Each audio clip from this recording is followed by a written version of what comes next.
d'abord, merci d'avoir répondu positivement et nombreux à l'invitation conjointe de la Commission de l'océan Indien, de la Team Europe, à savoir la délégation de l'Union européenne, l'ambassade de France et l'Agence française de développement à Maurice. Cette Team Europe compte également dans ses rangs le représentant de la région de l'Union qui est ici présent. Donc notre conférence de presse conjointe est un peu spéciale. En effet, nous allons débuter par une séquence de signatures de conventions de financement qui augmentent le portefeuille d'activité du partenariat de la Commission de l'océan Indien avec la Team Europe. Donc nous allons commencer par la signature de la convention de financement d'un programme régional de renforcement de la résilience et de gestion de la réponse aux catastrophes. J'appelle Irine à bien vouloir apporter les parapheurs pour l'ambassadeur de l'Union européenne et le secrétaire général de la CEI. Pendant ce temps, je vais vous donner quelques éléments additionnels concernant ce programme. Donc, ce programme qui est financé par l'Union européenne s'inscrit dans une dynamique forte de diplomatie et d'action pour le climat. Un petit rappel chiffré d'ailleurs dans le cadre du projet Islands de la CEI et de l'Union européenne. Des estimations avaient été faites. Les catastrophes naturelles ont coûté 17,2 milliards de dollars aux économies de la région et on chiffre les probabilités de pertes économiques moyennes à 160 millions de dollars par an dans la région. C'est énorme.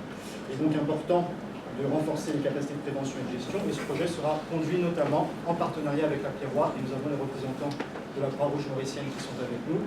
Monsieur l'ambassadeur, monsieur le secrétaire général, merci pour vos autographes. Quelques applaudissements.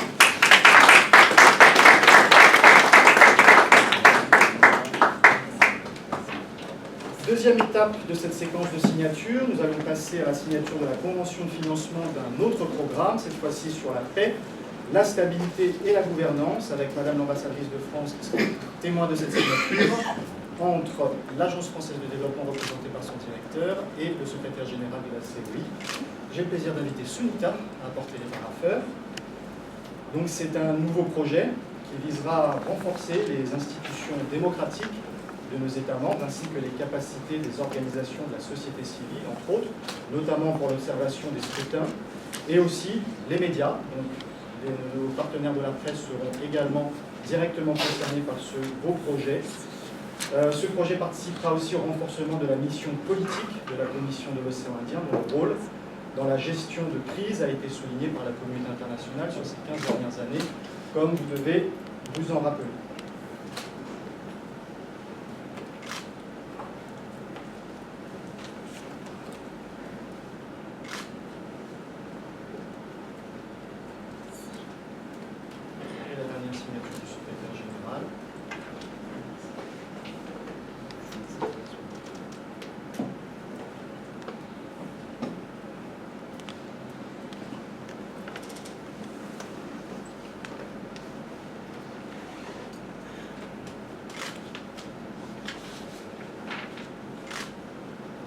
Merci beaucoup. Merci, Sunita.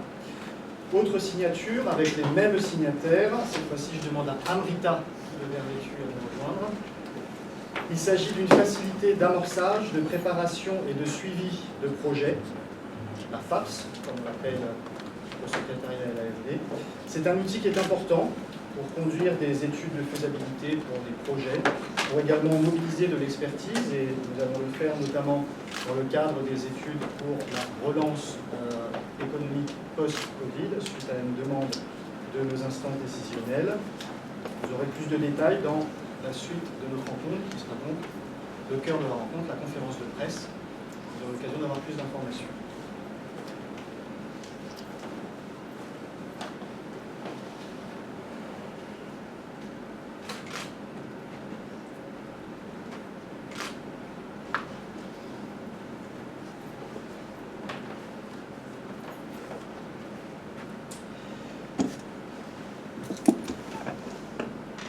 Merci Madame l'ambassadrice d'avoir été témoin de ces deux signatures, notre co-signataire de ces deux documents. Un dernier document, toujours avec l'AFD et la Commission de l'océan Indien. Merci à Signat de porter les parapheurs. Et c'est un protocole d'entente entre la Commission de l'océan Indien et l'Agence française de développement qui fixe les axes du partenariat. Et c'est un partenariat qui touche en fait un très large éventail de secteurs. Et donc, à présent, ce partenariat qui est ancien, amplifié, diversifié, est à présent encadré par un MOU.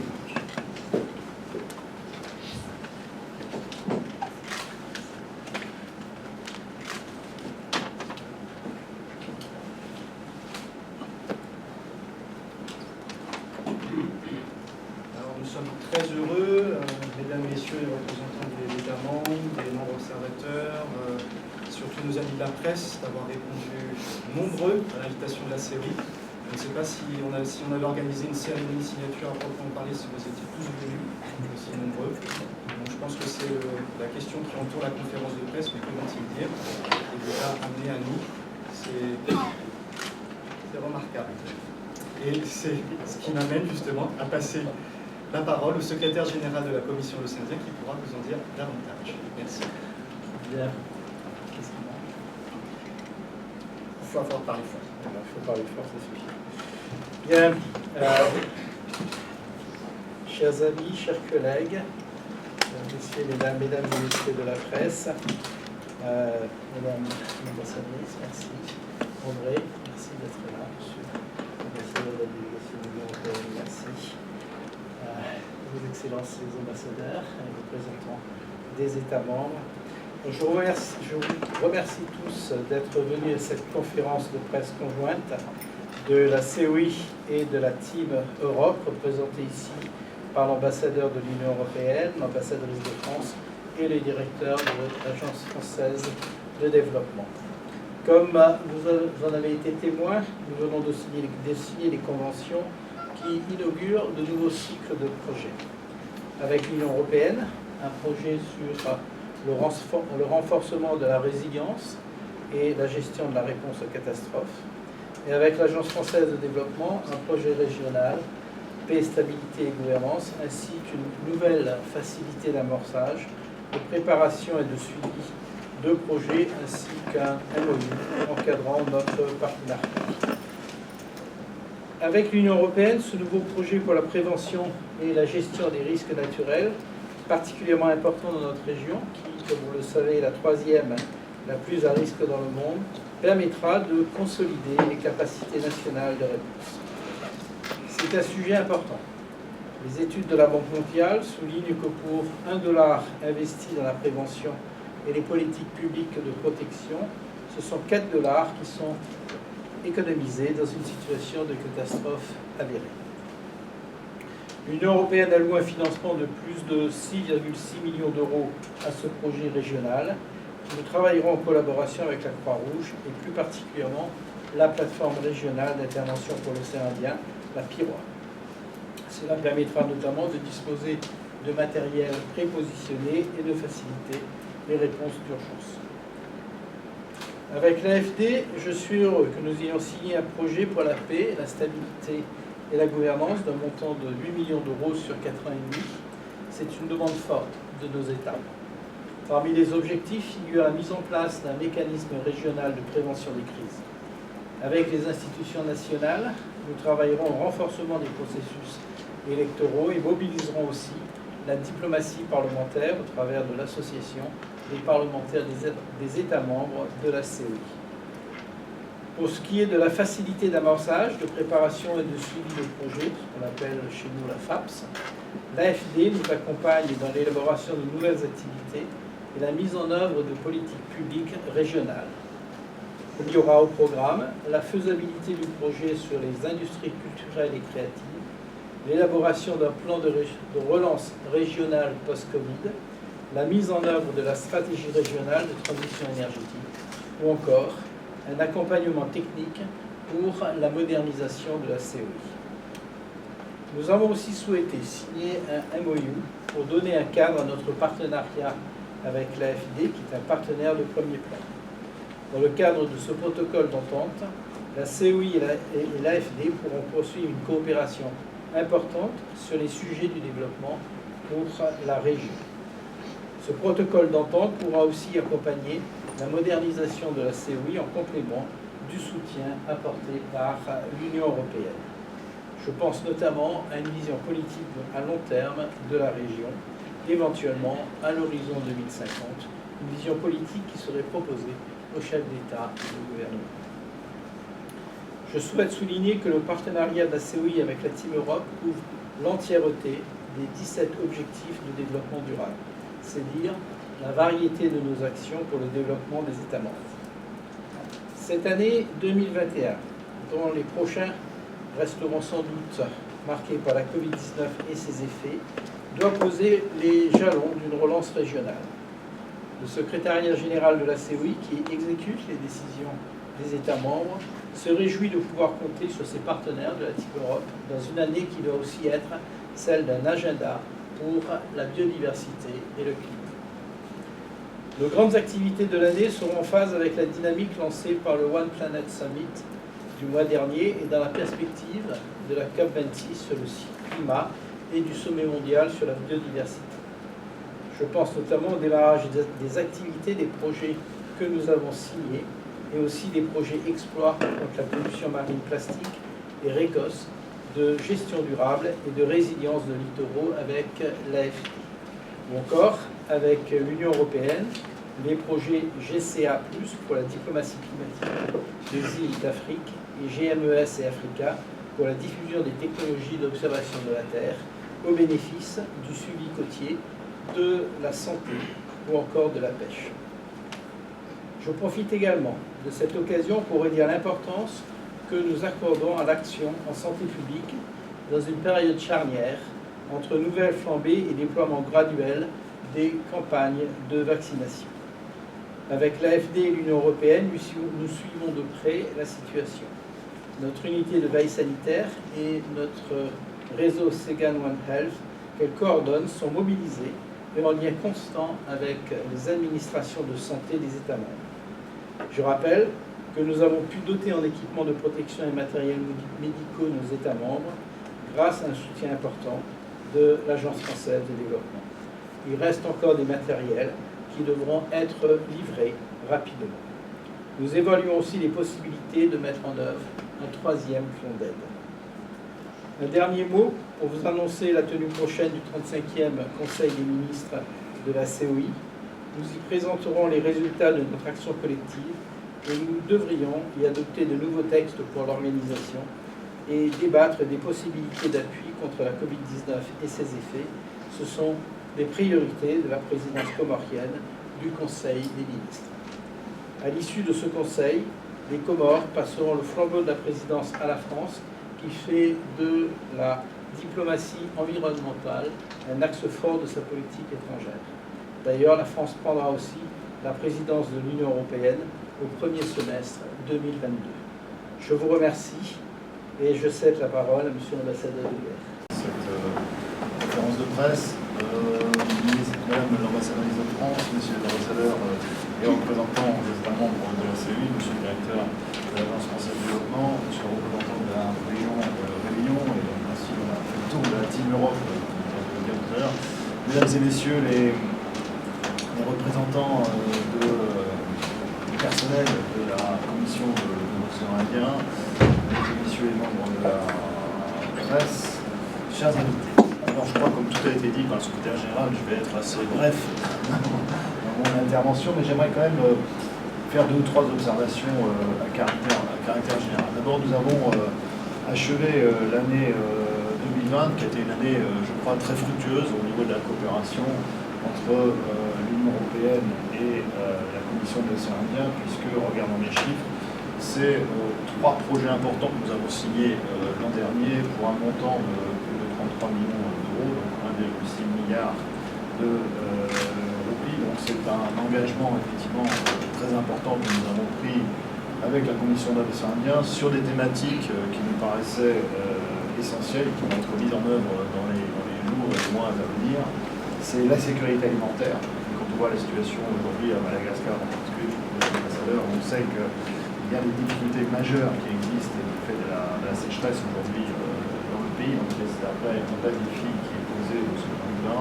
Il y a la question du développement économique et la crise de la Covid nous amène effectivement à nous concentrer sur la création d'entreprises, notamment la création d'entreprises portée par des femmes et des jeunes qui sont en particulier victimes aujourd'hui de cette crise du Covid. Bien sûr, il y a la continuation du projet Sega One Health sur la veille épidémiologique, un projet porté initialement par l'AFD. Nous sommes très heureux de pouvoir renforcer avec cette nouvelle allocation financière qui va permettre effectivement de renforcer les capacités dans l'ensemble des pays de la CEI en matière de veille épidémiologique. Donc je crois qu'on est vraiment sur des thématiques et des enjeux tout à fait importants pour la région. Aujourd'hui, nous sommes réunis avec 3 nouveaux projets, un porté par l'Union européenne, 2 portés par l'Agence française de développement. Donc on est très heureux de ces développements. On est très heureux de démarrer l'année sur une tonalité particulièrement positive à cet égard. Et pour nous, c'est important aussi en tant qu'Union européenne, parce que nous démarrons un nouveau cycle de programmation en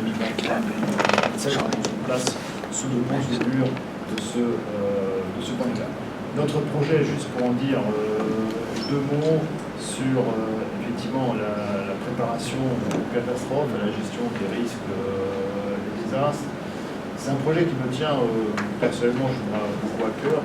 D'abord parce qu'on a vécu tous ici aussi la crise du Covid mondial, mais aussi la crise du Wakasho, qui effectivement est une autre crise, un autre type de catastrophe, celle-ci d'origine humaine, et qui nous apporte et qui nous interpelle tous sur notre capacité effectivement à réagir, à anticiper éventuellement ces crises, à anticiper ces problèmes, et ensuite à être à même de gérer ces types de crises, de bien les gérer dans ce contexte-là. Donc il y a, je crois, et on l'a rappelé tout à l'heure, un constat qui est celui de l'aggravation des risques de catastrophes, que ce soit les catastrophes naturelles dues notamment au changement climatique, ou qu'il s'agisse des risques dus à la personne humaine, ou dus au trafic maritime ou à d'autres phénomènes d'origine humaine. Donc je crois qu'il y a un vrai besoin effectivement de mieux se préparer collectivement à faire face à ces nouveaux enjeux.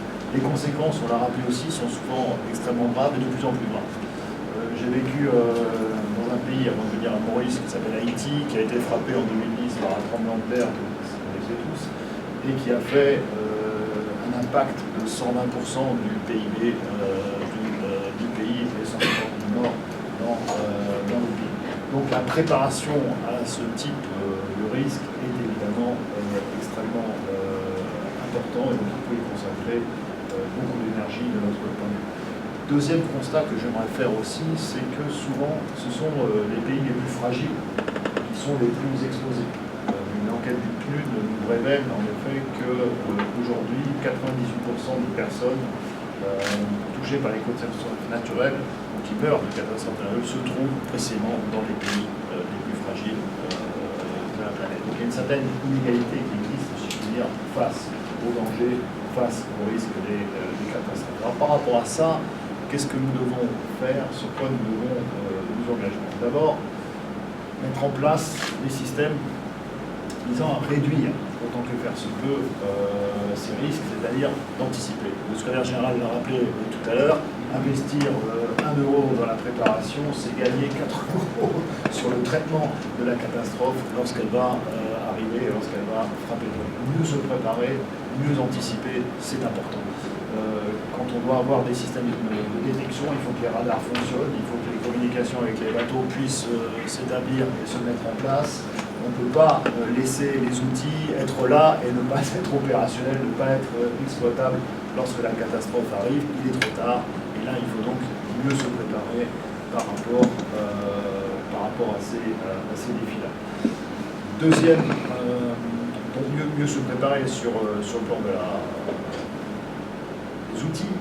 On a parlé tout à l'heure de prépositionnement de matériel. Je veux remercier la FIROA avec qui nous avons travaillé effectivement là-dessus, qui a prévu effectivement de prépositionner du matériel. Encore une fois, si je prends l'exemple du Wakasho, disposer effectivement de boudins pour pouvoir effectivement contenir la marée noire, c'est important, c'est essentiel. Mieux on sera préparé, mieux les outils seront à disposition, mieux notre capacité de réaction rapide sera là.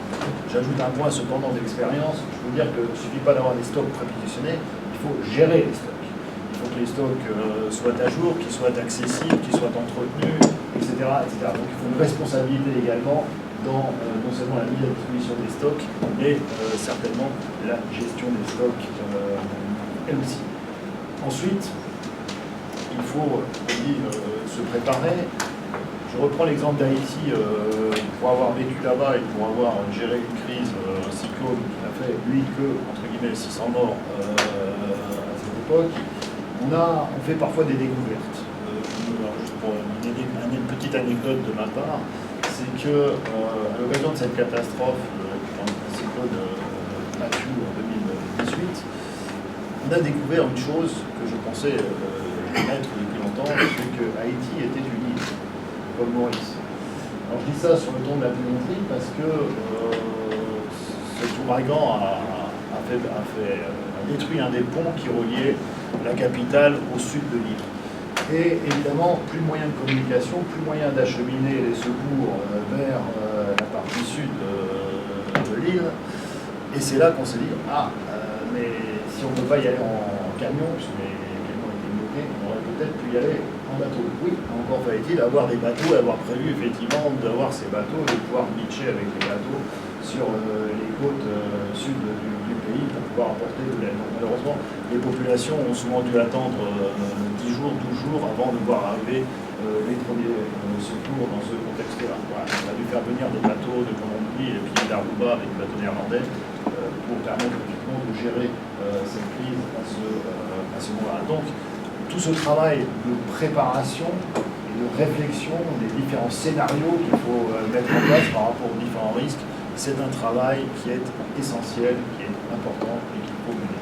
Deuxième point important dans tout ça, c'est aussi d'avoir une capacité de gérer la crise. Lorsque la crise est là, il faut avoir les outils.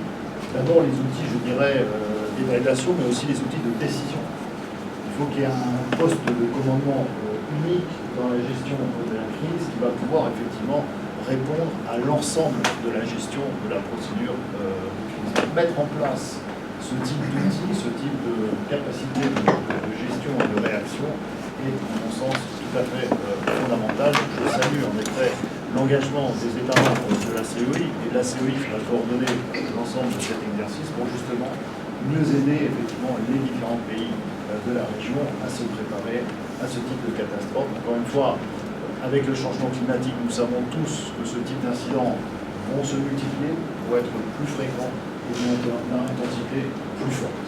Donc il va falloir effectivement être nous-mêmes meilleurs et plus forts par rapport à ce type d'incidents qui interviendront dans le futur. Donc je remercie chaleureusement encore une fois la CEI, mais aussi nos partenaires dans ce projet, l'APIROA et aussi nos collègues des Nations Unies spécialistes de la gestion du risque des désastres qui vont s'impliquer et qui vont permettre effectivement d'apporter ce soutien. Et on va bien sûr travailler en complémentarité avec l'ensemble des autres actions que nous menons, que ce soit le SEGA ONEMS ou que ce soit le projet Hydromet, puisque là aussi la météo, la météorologie, la prévision météorologique est un autre élément effectivement tout à fait important dans ce contexte. Merci de votre attention. Messieurs les représentants des États membres de la CEI, monsieur l'ambassadeur délégué de la délégation de l'Union européenne près de la République de Maurice et des Seychelles, chers collègues du Parti diplomatique, mesdames et messieurs les officiers permanents de liaison, monsieur le secrétaire général, monsieur le directeur, monsieur le chargé de mission, chers amis de la presse, mesdames et messieurs, bonjour. Alors moi je suis aussi, de même que mes collègues, particulièrement heureuse de débuter cette année et d'être parmi vous cet après-midi. Je remercie à cet égard Monsieur le secrétaire général de la Commission de l'océan Indien pour son invitation à cette cérémonie de signature et à cette rencontre avec vous. Ces deux conventions, pour ce qui concerne le volet France/AFD, qui sont signées aujourd'hui. Donc l'une, ça vous a été présenté, concerne le projet paix, stabilité et gouvernance à hauteur de 8 millions d'euros. Et le deuxième texte, le second, est cette deuxième FAPS, dans le jargon, facilité d'amorçage, de préparation et de suivi de projet pour 500 000 euros.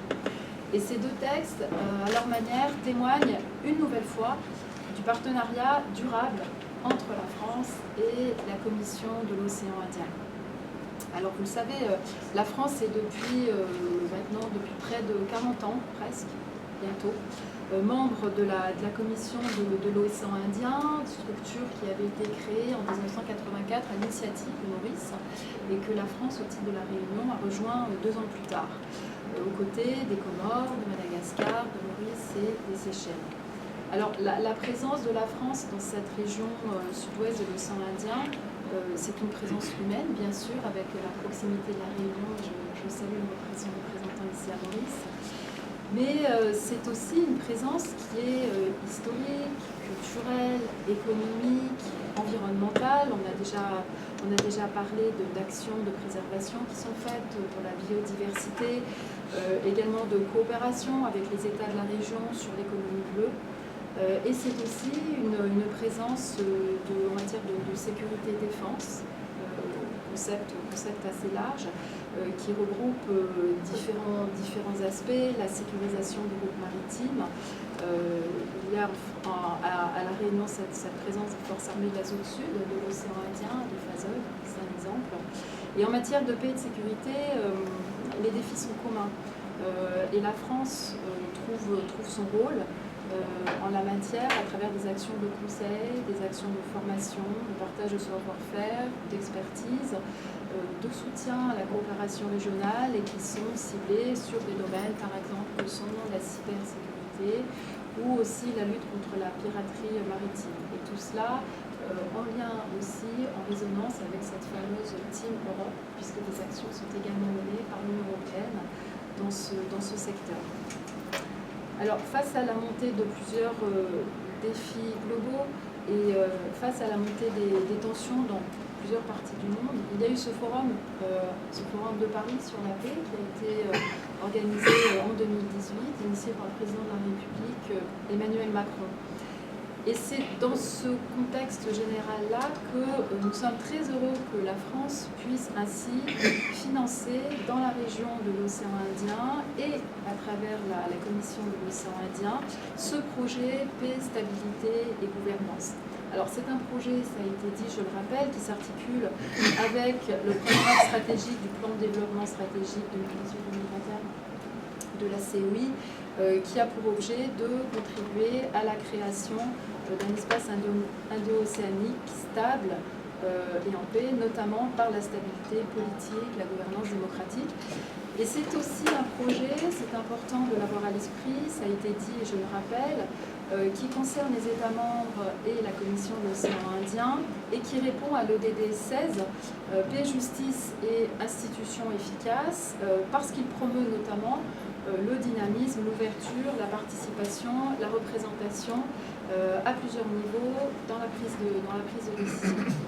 Alors l'ambition que porte la France pour l'océan Indien avait été présentée en 2019, en octobre 2019, par le président de la République à La Réunion, lors d'un forum qui avait été organisé. Et c'est une vision qui repose, entre autres, sur le développement de l'économie bleue, indiqué tout à l'heure, sur la connectivité, c'est un sujet important, sur la lutte, ça a été dit aussi, contre les effets du changement climatique, la défense de la biodiversité, ça aussi c'est un thème qui est vraiment pivot, la sécurité maritime, je le citais à l'instant, et la promotion des échanges humains et culturels. Et je crois que c'est là un sujet également qui tient très à cœur du secrétaire général de la COI.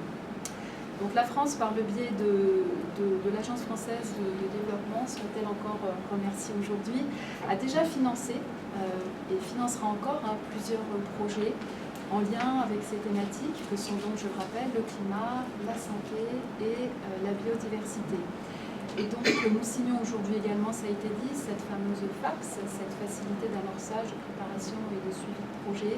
Et ça, c'est une enveloppe qui permettra d'accompagner la COI dans la préparation des projets en lien avec la vision de la France et de ses axes stratégiques prioritaires pour la COI pour faire face aux défis économiques, politiques et en matière de sécurité. Voilà. Donc merci encore à la COI, merci à la délégation de l'Union européenne et puis bien sûr au team de l'AFP. Merci beaucoup. Mesdames et messieurs les représentants des États membres de la Commission de l'océan Indien, Madame l'ambassadrice de France près la République de Maurice, Monsieur l'ambassadeur de l'Union européenne près les républiques de Maurice et des Seychelles, Monsieur le secrétaire général de la COI, Monsieur le directeur de la COI, Mesdames et Messieurs les officiers permanents de liaison, Mesdames et Messieurs les chargés de mission, Mesdames et Messieurs membres de la presse, chers invités, je renouvelle aussi mes remerciements vis-à-vis de la Commission de l'océan Indien et de son secrétaire général pour cette invitation et la conférence de presse qui est prévue. Et je vous souhaite un bon après-midi à toutes et à tous.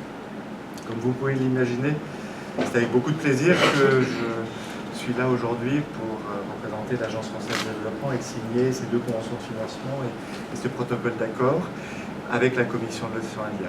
Alors, concernant le projet Paix, Stabilité et Gouvernance, il nous semble que cette dimension de gouvernance et de stabilité régionale est particulièrement importante, qu'elle fait partie des 4 biens communs de l'humanité et nous souhaitons y accorder toute son importance. Parce que tant que la stabilité est préservée, c'est effectivement tout un pays, toute une région, l'ensemble des régions, par exemple de l'espace indien-océanique et des territoires nationaux qui en bénéficient et qui peuvent à ce titre-là progresser en termes de développement humain, de développement économique et de préservation des ressources naturelles. Je pense aussi que la Commission de l'océan Indien a un rôle important à jouer sur ces questions de gouvernance et de stabilité régionale dans l'océan Indien, en particulier dans le processus de médiation politique. Ce rôle a déjà été joué préalablement lors des dernières élections à Madagascar ou lors des dernières élections aux Comores, grâce à l'ensemble des acteurs que véhicule la Commission de l'océan Indien. Et comme on le disait, il est prévu que ce projet soit sur 4,5 années, ça veut dire qu'on va retraverser l'ensemble des processus électoraux de ces pays États membres de la Commission de l'océan Indien. Et puis, ça correspond bien évidemment au rôle politique de la COI et aux demandes exprimées par ses États membres. On a eu des requêtes formelles à ce titre-là, mais également au mandat de l'Agence française de développement. Enfin, l'AFD a accepté d'accompagner la Commission pour renforcer ses capacités en matière de gouvernance, de paix et de stabilité. Et ce projet de 8 millions aura pour finalité, d'une part, d'appuyer la mise en œuvre de processus électoraux qui soient à la fois crédibles, transparents, pacifiques, bien évidemment, et inclusifs. Deuxième façon de soutenir la promotion de la gouvernance et le renforcement des capacités institutionnelles de l'ensemble des acteurs qui jouent leur rôle. Et enfin, de renforcer les capacités de la COI dans son rôle politique. Cet appui de la France via l'AFD permettra donc à la COI de systématiser un cadre d'intervention qui lui assurera un ancrage de proximité et lui permettra de continuer à asseoir sa légitimité dans la région, ce qui nous semble particulièrement important. On a bien sûr signé cette deuxième phase, comme on le dit. C'est donc après 500 000 euros octroyés en 2018, c'est 500 nouveaux 1000 euros octroyés en 2020 que nous signons aujourd'hui et qui vont donc nous permettre d'accompagner la COI dans les études de faisabilité, de préfaisabilité, dans l'appui technique, comme le disait Monsieur le Secrétaire Général, sur la modernisation et l'évolution de cette COI pour qu'elle puisse tracer sa route et sa trajectoire vers les objectifs du développement durable et l'intégration régionale en IRF. Voilà, à ce stade-là, je voulais passer 3 messages à l'ensemble de l'auditoire. Le premier, c'est que l'AFD se réjouit toujours de ce partenariat durable et équilibré avec la COI. Avec ces 2 signatures, nous venons de signer l'octroi depuis notre réouverture en 2007 à Maurice 72 millions d'euros octroyés et préfigure les 150 millions d'euros qui vont être, le total qui va aboutir à 150 millions d'euros à l'horizon 2021 et donc une multiplication par 5 sur les quelques dernières années de la coopération que nous menons avec la COI. Bien évidemment, donc une partie non négligeable vient de fonds délégués de l'Union européenne, puisque l'AFD est accrédité au pilier de l'Union européenne et peut bénéficier de cette collaboration-là.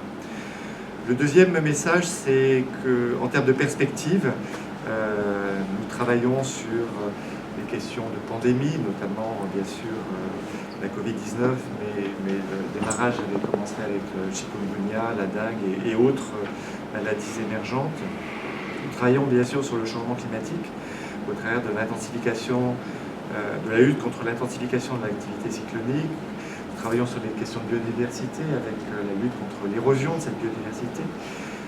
Aujourd'hui avec les sujets de stabilité politique et citoyenne, mais nous avons pour ambition de travailler dans cet espace Team Europe sur la construction d'un monde en commun, comme il nous plaît à le dire. dire, en France et à l'Agence française de développement, et qui vise donc à promouvoir ces fameux biens publics mondiaux et régionaux en la matière.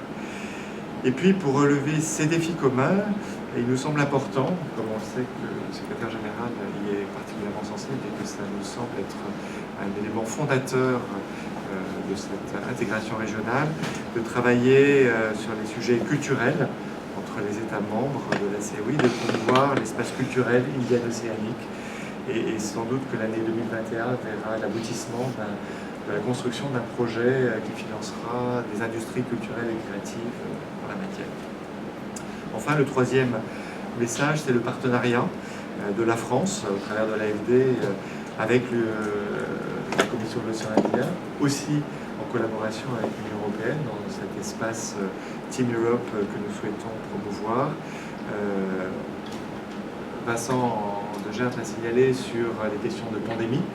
Demain, sur les questions d'hydrométéorologie, à savoir la construction de données, de statistiques, de renforcement de capacité, d'équipement pour permettre l'élaboration de systèmes d'alerte précoce, puisque tout est dans l'anticipation pour réduire les effets négatifs de ce à quoi on ne pourra pas échapper, pour des questions géologiques, pour des questions géographiques et pour des questions d'effets négatifs du changement climatique, puisque de nouveaux fonds devraient arriver à la Commission de l'océan Indien à travers ce nouveau projet Hydromet, dit Hydromet, pour lequel l'Union européenne est active, l'AFD aussi, et bien sûr des fonds du Fonds vert pour le climat sont aujourd'hui sollicités et devraient être octroyés au bord de 28 de mars 2021 à Sando, en Corée du Sud. Merci de votre attention.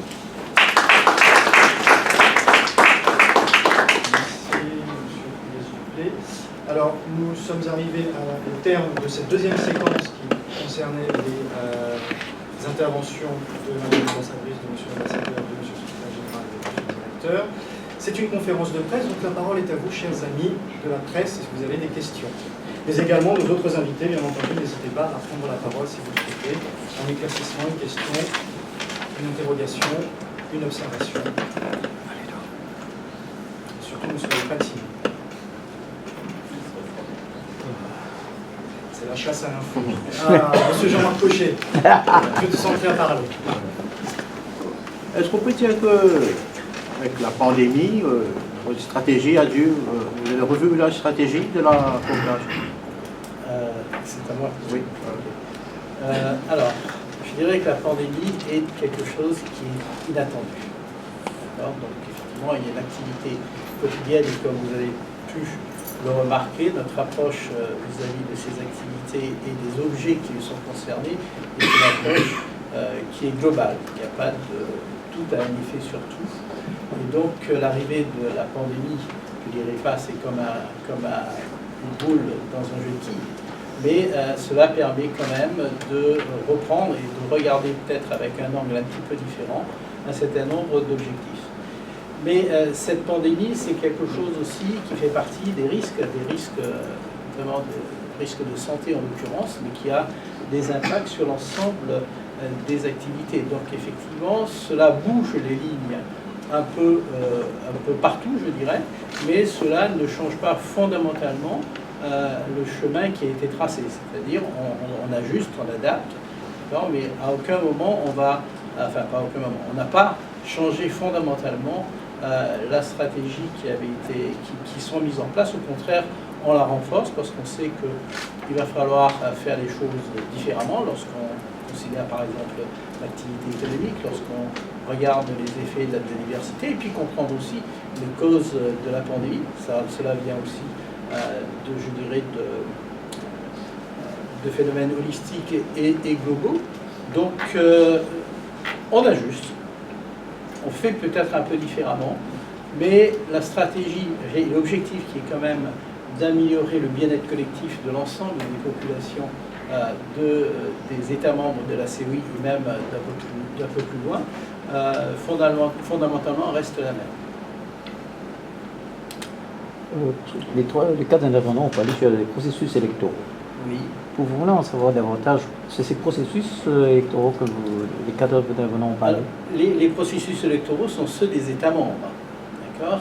Et le programme Paix, Stabilité et Gouvernance, là aussi, est là pour préserver, pour amener et aider les États membres à mener à bien leurs programmes électoraux sans y participer. C'est-à-dire, par exemple, en mettant en place des systèmes d'observateurs avec l'ONU, avec les États membres eux-mêmes, pour pouvoir regarder comment les choses s'y passent.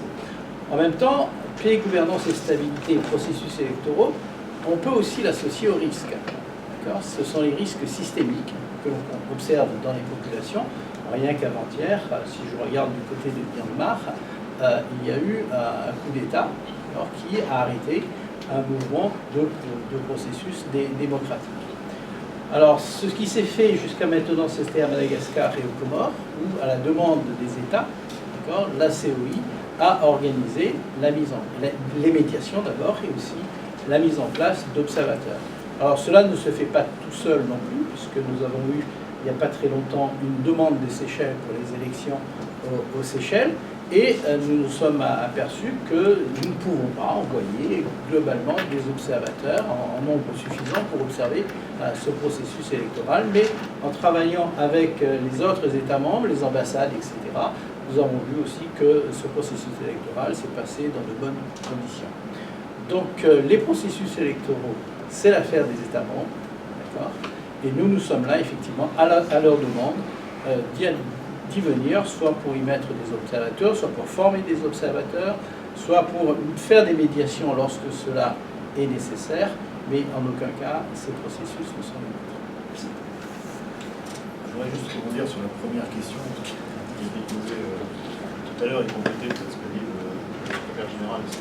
C'est vrai que cette crise du Covid nous a quand même imposé de revisiter assez profondément un certain nombre d'objectifs et de stratégies qui ont été mis en œuvre. Juste deux ou trois exemples. En ce qui concerne Maurice, comme vous le savez, on était focalisé sur un programme qui concerne l'éducation tertiaire et on a dû rebasculer l'ensemble du financement concerné pour appuyer les efforts de Maurice en matière de santé et donc apporter un appui budgétaire tout à fait conséquent dans ce contexte-là. De même, sur nos programmes régionaux, on a, si je puis dire, l'année dernière, fait le tour de tous nos budgets disponibles pour réinjecter massivement un soutien dans l'opération COVAX, vous savez, l'achat de ces vaccins au niveau mondial, puisqu'on a un pool de pays en développement pour leur permettre d'acheter de manière organisée et structurée sous l'égide de l'OMS des vaccins et d'avoir accès pour 20% de la population à ces vaccins. Donc demain, sans dévoiler les annonces qui vont être faites demain, mais demain, il y aura une grande annonce qui sera faite au niveau de la répartition, effectivement, de l'enveloppe COVAX, des vaccins disponibles à cet effet pour l'ensemble des pays concernés, dont Madagascar et dont Maurice également. Donc voilà, donc on est effectivement dans cette... Donc ça nous a vraiment imposé quand même d'agir dans l'urgence, si je puis dire, et d'être disponible. J'ajoute encore sur cet aspect du COVAX que pour nous, en tant qu'Union européenne, il est clair qu'il y aura une solution à cette crise du Covid que lorsqu'il y aura une solution globale. Ça ne sert à rien qu'il y ait des pays qui soient 100% vaccinés si le voisin ne l'est pas du tout, parce qu'il y aura des variants, les variants vont muter, les variants peuvent revenir, et donc il faut qu'on avance tous ensemble, je veux dire, sur cette problématique avec un effort global qui doit être mené au niveau mondial. Donc pour l'Union européenne, il était vraiment très essentiel que ce principe COVAX se mette en place et se développe. Nous devons continuer à apporter notre soutien dans cette perspective-là. Ensuite, il y a la problématique de la reconstruction post-Covid, puisque le Covid a quand même frappé de plein fouet un certain nombre d'économies, a fait reculer les avancées qu'on avait obtenues en termes de réduction de pauvreté dans beaucoup de pays à travers le monde. Donc il va falloir effectivement prendre en considération cette réflexion. Le Green Deal, entre guillemets, est devenu de plus en plus pertinent, si je puis dire, par rapport à cette problématique. Donc renforcer effectivement le lien entre l'homme et la nature, qui est un peu derrière toute cette crise de biodiversité que l'on voit aujourd'hui. Donc notre effort, effectivement, va s'intensifier dans ce sens-là, comme aussi sur la relance économique et sociale, parce qu'il va falloir effectivement, je vous disais tout à l'heure, s'occuper des populations les plus déshéritées, les plus pauvres, les femmes et les jeunes qui ont été en grande partie aussi parmi les premières victimes de cette crise du Covid. Et donc il va falloir là aussi infléchir nos politiques et les efforts que nous menons avec nos pays partenaires.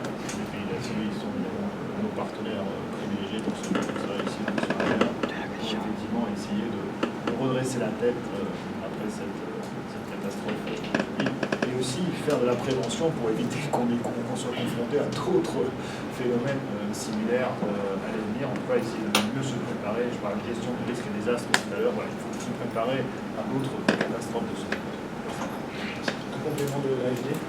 Oui, merci Gilles. Peut-être dire que les États membres de la Commission de l'océan Indien et le secrétaire de la Commission de l'océan Indien ont quand même été précurseurs sur ces questions de pandémie, puisque à l'occasion de l'émergence de la crise de chikungunya en 2006-2007, vous avez construit, les 5 États membres ont construit ce réseau de surveillance et d'investigation épidémiologique qui est unique encore aujourd'hui au monde, à double titre. Unique parce que c'est un réseau régional, et y compris en Europe, on a des connexions, mais on n'a pas de réseau régional qui fait converser des épidémiologistes de haut niveau en la matière. Donc ça, c'est la première spécificité de l'océan Indien. La deuxième, c'est que c'est la première fois aussi au monde où on traite de manière aussi poussée l'approche, ce qu'on dit One Health, c'est-à-dire où il y a la dimension animale, la santé animale, qui est confrontée à la dimension de santé humaine. Et c'est d'autant plus important que, vous savez peut-être, hein, on a parlé de l'émergence de ce coronavirus avec les chauves-souris. Il semblerait aujourd'hui que les scientifiques, il y a des missions en cours en Chine, parlent de l'émergence, de la sortie de ce virus au travers de l'élevage de visons en Chine. Donc on voit bien qu'il y a vraiment une connexion très forte entre la santé humaine et la santé animale. Et vous avez un réseau qui est à la fois unique, précurseur, et qu'il faut préserver.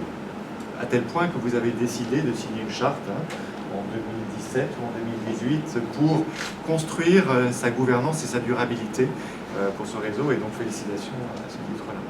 Alors, pour compléter ce que disait le secrétaire général et l'ambassadeur européen, la France aussi a révisé sa posture par rapport à l'émergence de cette crise. Pour rappel, la France, au travers de l'Agence française de développement, a quand même mobilisé 300 millions d'euros, c'est-à-dire près de 15 milliards de roupies à Maurice, pour faire un prêt de contingence. Et ça a instruit ce projet en moins de 3 mois, entre le démarrage de l'opération et son versement, le 28 juillet. 3 mois à peine s'étaient écoulés. Et bien évidemment, ce n'était pas prévu.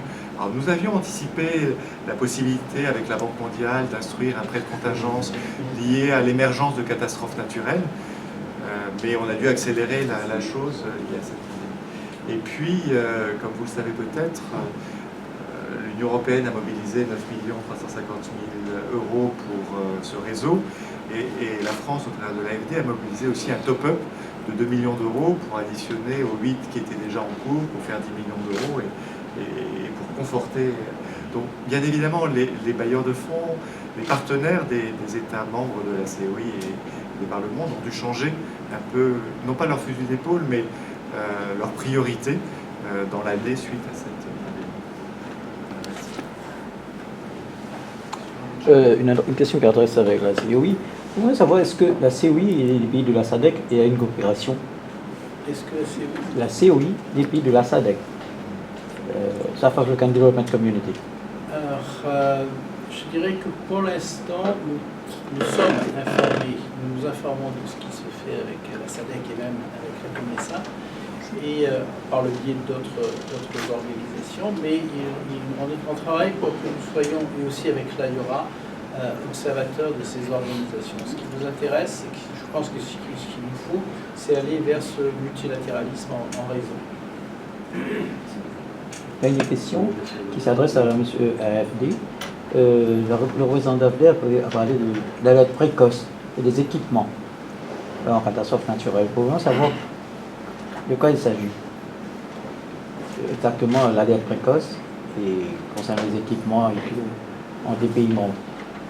Oui, alors, nous sommes en train d'instruire depuis maintenant mi-2018 avec l'Union européenne, avec le Fonds vert pour le climat, un projet dont la totalité des financements devrait approvisionner les 65 millions d'euros, qui s'appelle Hydromet, qui permet de renforcer les capacités des services météorologiques, qui permet d'équiper ces services météorologiques, donc on parle bien des Comores, de Madagascar, des Seychelles et de Maurice, et qui permet de mettre en réseau toutes ces informations, toutes ces datas, toutes ces données, pour anticiper les phénomènes météorologiques d'intensité extrême et perturbateurs, et à 3 niveaux, la précipitation, le vent et l'activité cyclonique, de telle sorte que les pays puissent, au travers d'alertes,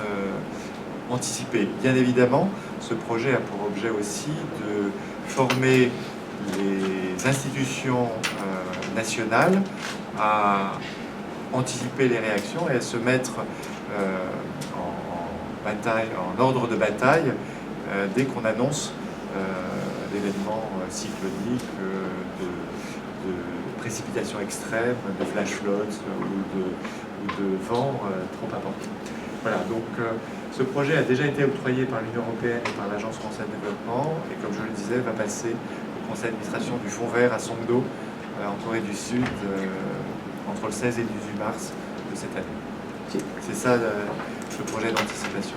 Si je peux ajouter, je crois que tout ce dont nous avons discuté aujourd'hui, en fait, relève de ces analyses et de cette capacité d'anticipation. Je crois que ce qui nous distingue des autres espèces in fine, l'homme, c'est sa capacité d'anticipation, d'apprendre de ce qui s'est passé et de mettre en œuvre les instruments et les outils. Et ça, c'est vrai pour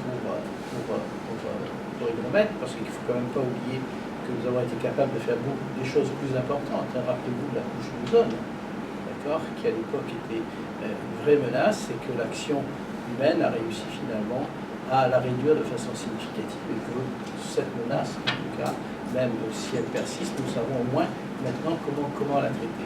Et c'est de cela dont nous parlons tout cet après-midi sur l'ensemble des dispositifs que nous allons installer. C'est la capacité d'apprendre, d'anticiper et de mettre en œuvre les instruments pour les prévenir. Est-ce que ça va permettre de faire une agence cyclonique du sud-ouest océan Indien? Est-ce qu'on va vers ça? Parce qu'on sait que chaque pays un peu veut avoir la main sur les bulletins météorologiques. Est-ce qu'on est en train de créer quelque chose un peu plus concret avec Madagascar, Maurice, Madagascar, La Réunion, peut-être de l'autre côté, le canal de Mozambique? Nous n'avons pas mandat de faire ça pour l'instant.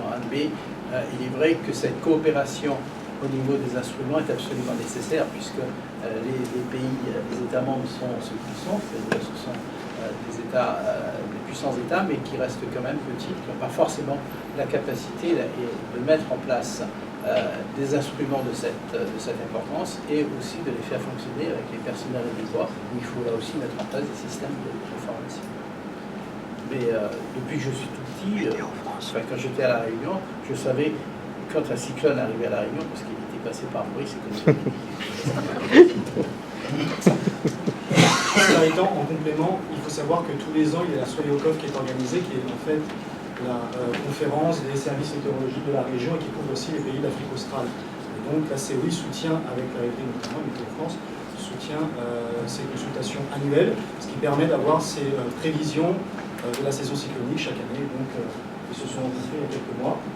Ils se rencontreront l'année prochaine, comme le veut la tradition. Peut-être, je ne sais pas si Gina peut intervenir, mais Soyokov, c'est assez intéressant, d'abord parce que grâce à Météo France de La Réunion, des météorologistes séchellois, mauriciens, comoriens et malgaches sont formés à des simulations de très haut niveau, et en fait on passe de mailles de simulation de 50 km par 50 km à des mailles de simulation de 12 km par 12 km. Quand vous connaissez la géographie des Comores, de Maurice ou des Seychelles, 50 km par 50 km, c'est la même chose. Et, or, quand vous connaissez Maurice, par exemple, on sait bien qu'il y a plusieurs climats à Maurice, et que s'il pleut au nord, il ne pleut pas forcément au sud, etc. Donc, cette simulation de haute résolution qui s'appelle Aladdin, qui est un modèle français qui a été développé par Météo France, est très important parce que ça permet de décliner de manière assez précise la façon dont le climat va intervenir dans telle ou telle région, et avec des alertes cycloniques en la matière. Ce qui est important aussi, c'est que toutes ces données, elles vont servir ce qu'on appelle les usagers. Et les usagers, c'est simple, ce sont les exploitants agricoles, ce sont les hôteliers, ce sont les gens qui construisent des infrastructures de drainage, de routes, etc. Parce qu'ils vont savoir où passe la pluie qui n'arrive pas à rentrer dans le sol et qui va partir, etc. Et donc toute cette construction, ça permet ensuite aux décideurs politiques, alors on parle de Maurice, mais on peut parler des commandes, de Madagascar et des Seychelles, aux décideurs politiques de faire les bons choix en termes d'anticipation sur les investissements, sur l'infrastructure, etc. Voilà.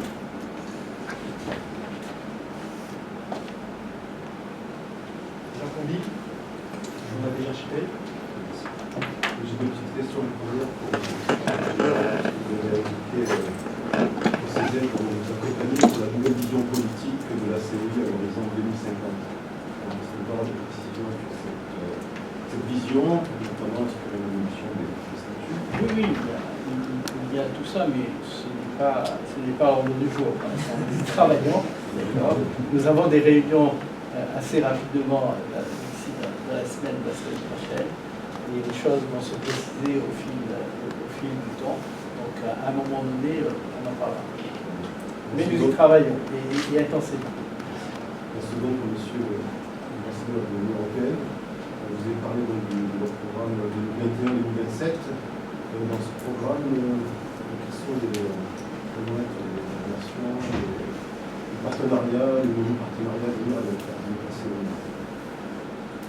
Avec la CEI, c'est encore justement en phase de réflexion et de décision. Pour l'instant, on n'a pas encore engagé, si je peux dire, les négociations avec la CEI et avec les autres organisations régionales, avec la SADC, ça tout à l'heure. C'est clair que l'Union européenne attache une importance particulière au partenariat avec l'Afrique, avec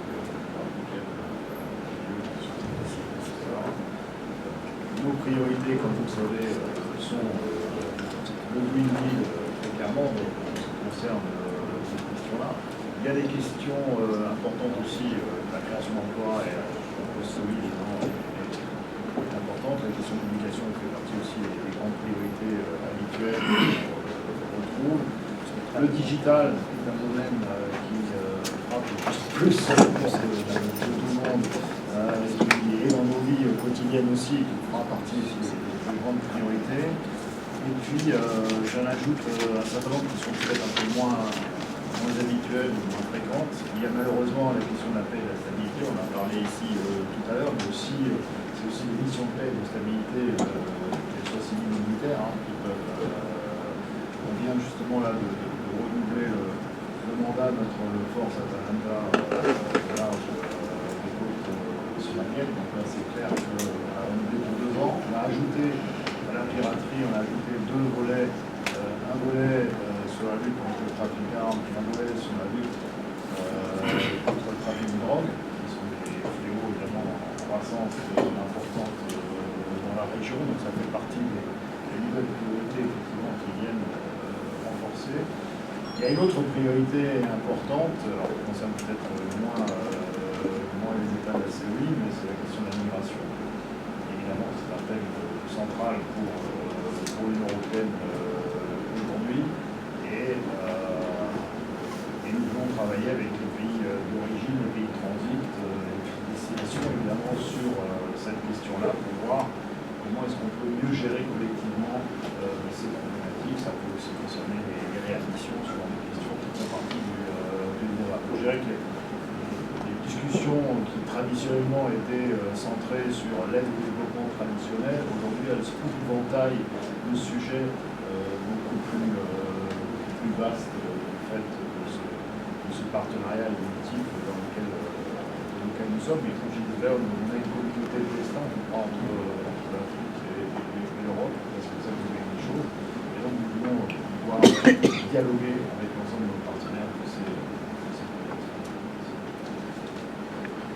J'ajoute par un dernier point, c'est que, outre le discours, dans les fonds qui vont être alloués, il y a des objectifs minimums à atteindre. Par exemple, je parlais du Green Deal tout à l'heure, il faudra que dans l'ensemble de l'aide qui sera octroyée, c'est qu'on ait un minimum de 25% de l'aide qui va se retrouver dans des opérations destinées effectivement à l'environnement, à la biodiversité, à la lutte contre le changement climatique. Pour la migration, c'est 10% aussi, les montants qui devront cibler effectivement cette problématique générale.